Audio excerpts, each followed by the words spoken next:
Hello दोस्तों, आज start करते हैं फिजिक्स का लेक्चर यूनिट एंड मेजरमेंट। तो डियर, ये जो लेक्चर बनाया गया है ये competitive exam point of view से बनाया गया है। चाहे वो एसएससी का कोई भी एग्ज़ाम हो या फिर रेलवे का भी कोई एग्ज़ाम हो, अगर उसमें जनरल साइंस में फिज़िक्स का पार्ट है तो इसमें क्या है यूनिट और मेजरमेंट का जो भी लेक्चर ये बनाया जा रहा है उसी के अकॉर्डिंग बनाया जा रहा है। तो सबसे पहले डियर, यूनिट एंड मेजरमेंट में हम देखते हैं फिजिकल क्वांटिटी। ठीक है, तो फिजिकल क्वांटिटी क्या होती है, इसका दो डेफिनेशन दिया गया है। Physical quantity which are use to express the law of physics. तो ये बताया गया है फिजिक्स के लॉ को एक्सप्रेस करने के लिए हम जिस क्वांटिटी का यूज करते हैं उसको हम क्या बोलते हैं, फिजिकल क्वांटिटी। उसको क्या बोलते हैं, फिजिकल क्वांटिटी। एक बार और देख लीजिए इसका डेफिनेशन। इसमें क्या है कि लॉ ऑफ फिजिक्स को एक्सप्रेस करने के लिए जिस क्वांटिटी का हम यूज करते हैं वो उसे क्या कहते हैं, फिजिकल क्वांटिटी। दूसरा डेफिनेशन ये है कि those quantity which are measure are the physical quantity. तो वे क्वांटिटी जिसको हम मेजर कर सकें, वो उसे हम फिजिकल क्वांटिटी कहते हैं। एज एग्जांपल में देख लीजिए, एग्जांपल में क्या है, जैसे कि फोर्स है, फोर्स को क्या लिख दिए जैसे कि 5 न्यूटन। तो 5 क्या है डियर, फोर्स का मैग्नीट्यूड है। फोर्स का क्या है, मैग्नीट्यूड है। फोर्स का मैग्नीट्यूड है, इसको हम न्यूमेरिकल वैल्यू भी लिख सकते हैं। फोर्स की ये क्या है, एक न्यूमेरिकल वैल्यू भी लिख सकते हैं। और जो न्यूटन है ये क्या डिनोट कर रहा है, ये यूनिट डिनोट कर रहा है। ये क्या है, फोर्स की यूनिट है। और फोर्स क्या है, ये हमारी फिजिकल क्वांटिटी है। फोर्स क्या है, ये हमारी फिजिकल क्वांटिटी है। अगर हम इससे कंक्लूजन इस चीज़ से कंक्लूजन निकालें अगर, तो इसमें क्या होगा, फोर्स मतलब physical quantity is equal to numerical value into newton, मतलब unit, numerical value into unit. तो हम फिजिकल क्वांटिटी को इसमें एक्सप्रेस कर सकते हैं कि physical quantity is equal to numerical value into unit. तो आइए, जैसे कि एक न्यूटन ग्रेविटेशनल लॉ है। ये क्या है, ये दो मास है m1 एंड m2 और इनके बीच की जो डिस्टेंस है वो r है। तो इसमें क्या है कि F इज इक्वल टू, इसका फार्मूला होता है Gm1 into m2 upon r²।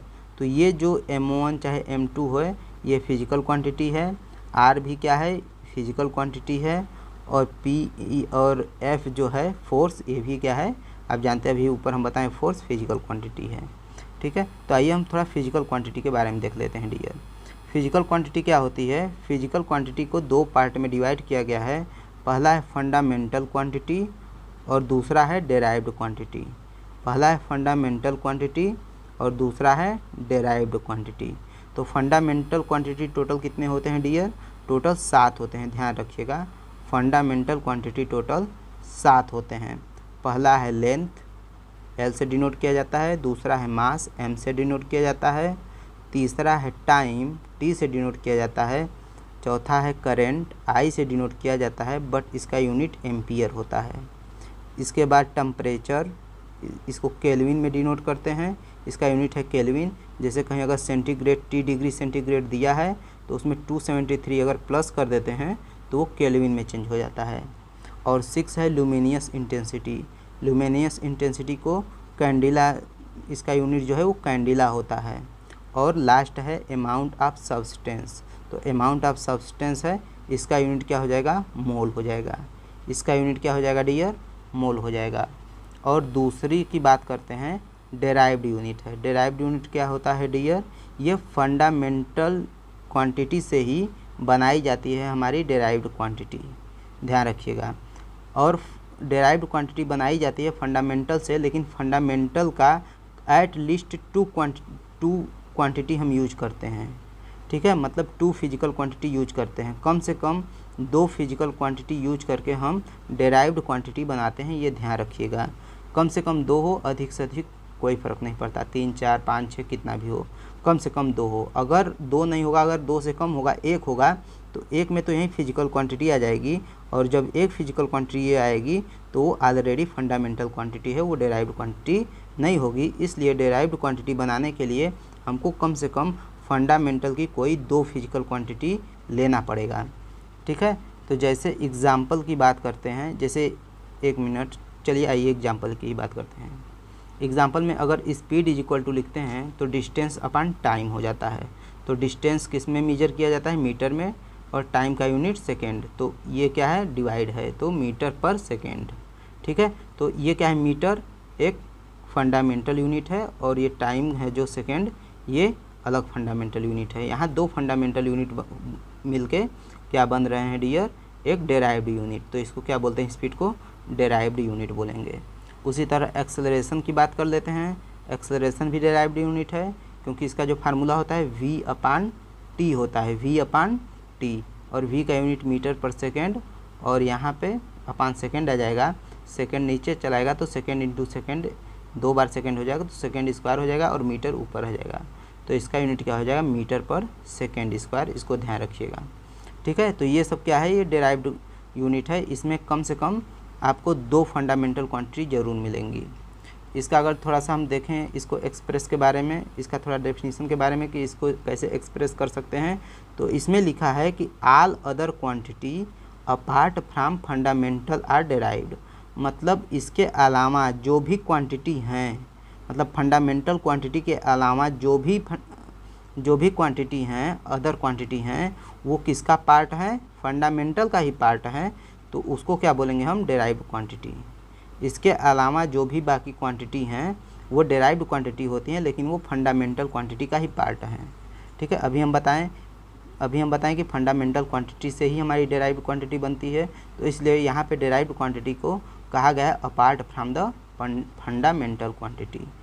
तो ये हो गया डियर। अगर आप इसका स्क्रीनशॉट लेना चाहें तो ले लीजिए, पहले ऊपर ले लीजिए फिर नीचे का ले लीजिए।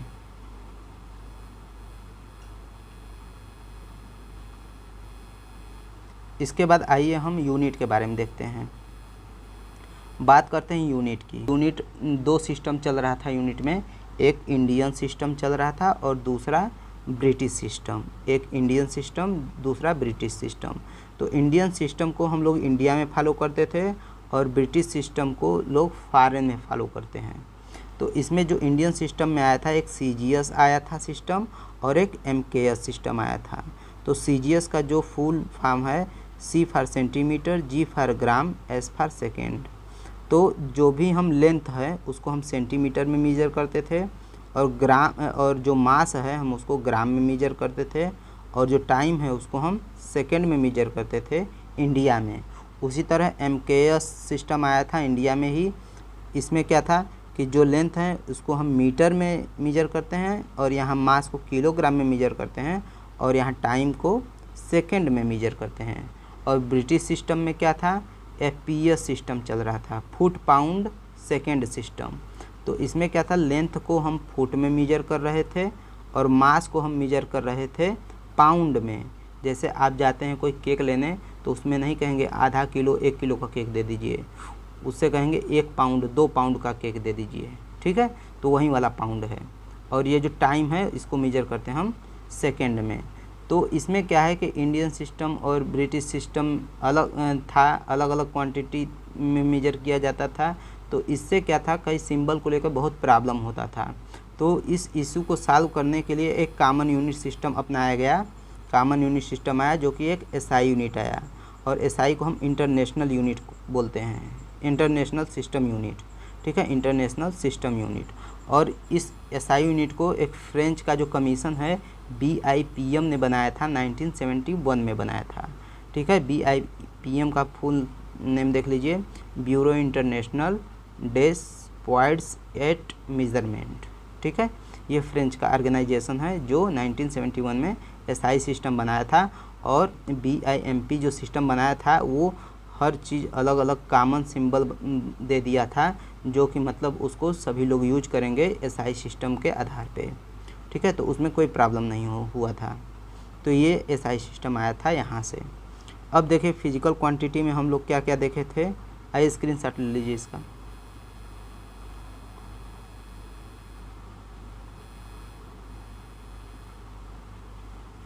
अब आइए देखते हैं फिजिकल क्वांटिटी। फिजिकल क्वांटिटी में डियर हम देख लिए थे फंडामेंटल क्वांटिटी, डेराइव्ड क्वांटिटी, और एक आता है इसमें सप्लीमेंट्री। ठीक है, एक आता है इसमें सप्लीमेंट्री। सप्लीमेंट्री में क्या होता है डियर, एंगल होता है। तो इसमें दो एंगल आते हैं, एक प्लेन एंगल आता है और एक सॉलिड एंगल आता है, एक प्लेन एंगल और एक सॉलिड एंगल। तो प्लेन एंगल जो होता है वो 2D फिगर में दिखता है, और सॉलिड एंगल जो दिखता है वो 3D फिगर में दिखता है। तो इसको किससे डिनोट करते हैं, प्लेन एंगल को डी थीटा से, और सॉलिड एंगल को डी ओमेगा से डिनोट करते हैं। तो आइए देखते हैं, जैसे कि प्लेन एंगल का फार्मूला क्या होता है, आर्क लेंथ अपॉन रेडियस। आइए देखते हैं ये इसको कैसे बनता है। जैसे ये कोई सर्किल का पार्ट निकाल लिए हैं, ठीक है, ये सर्किल का एक पार्ट निकाल लिए, तो हम मानते हैं कि जो सेंटर पे एंगल बन रहा है वो डी थीटा बन रहा है, डी थीटा बन रहा है, और इसका जो रेडियस है आर है, और ये जो है ये आपका ये आर्क लेंथ है, इसको हम डी एल से डिनोट किए हैं। तो इसका फार्मूला क्या था, plane angle, plane angle is equal to arc length, arc length यहाँ पे डी एल है, अपान रेडियस क्या है, आर है।